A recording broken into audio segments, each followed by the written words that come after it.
Ada seorang pemuda yang setiap malam duduk di tepi jendela, menatap langit gelap. Bukan karena dia suka bintang, tapi karena dia nggak tahu harus menatap apa lagi. Hidupnya bukan yang terburuk, tapi juga jauh dari yang dia impikan. Pekerjaannya biasa, hubungannya retak. Mimpinya yang dulu terasa besar, kini terasa seperti lelucon yang nggak lucu. Setiap pagi dia bangun, mandi, tersenyum, pura-pura baik-baik saja. Dan nggak ada yang tahu, nggak ada yang curiga, karena dia terlalu pandai menyembunyikannya. Sampai suatu malam, hujan turun deras. Dia duduk di lantai, punggungnya bersandar di dinding dingin. Dan untuk pertama kalinya dalam waktu lama, dia nangis, benar-benar nangis. Tanpa suara, tanpa alasan yang jelas, hanya nangis. Dan di tengah tangisnya, dia berbisik pelan, "Sampai kapan?" Nggak ada yang menjawab,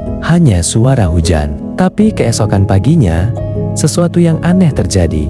Dia bangun, dan untuk pertama kalinya, dia nggak berpura-pura. Dia duduk di meja makan, menatap secangkir kopi, dan berkata pada dirinya sendiri, "Aku lelah." Dan itu tidak apa-apa. Kalimat itu sederhana, tapi beratnya luar biasa. Karena selama ini, dia pikir lelah adalah kelemahan. Bahwa mengakui rasa sakit berarti kalah. Bahwa dia harus terus kuat, terus berlari, terus tersenyum. Padahal yang dia butuhkan hanya satu, izin untuk jujur pada dirinya sendiri. Hari-hari berikutnya nggak langsung berubah. Pekerjaannya masih sama, masalahnya masih ada, tapi ada yang berbeda dalam cara dia melangkah. Lebih pelan, tapi lebih sadar, lebih hadir. Dia mulai melakukan hal-hal kecil.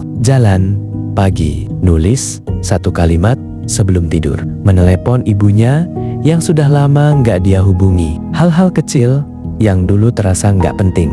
Dan perlahan, tanpa dia sadari, sesuatu mulai tumbuh. Bukan kesuksesan besar, bukan perubahan dramatis, tapi ketenangan, kepercayaan kecil bahwa hari esok layak untuk ditunggu. Setahun kemudian, pemuda itu berdiri di tempat yang gak pernah dia bayangkan. Bukan di puncak gunung, bukan di panggung besar, tapi di depan cermin, menatap matanya sendiri, dan tersenyum.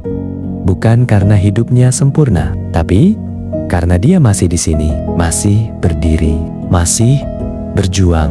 Cerita itu bukan milik orang lain, itu ceritamu, atau mungkin cerita yang sedang kamu tulis sekarang.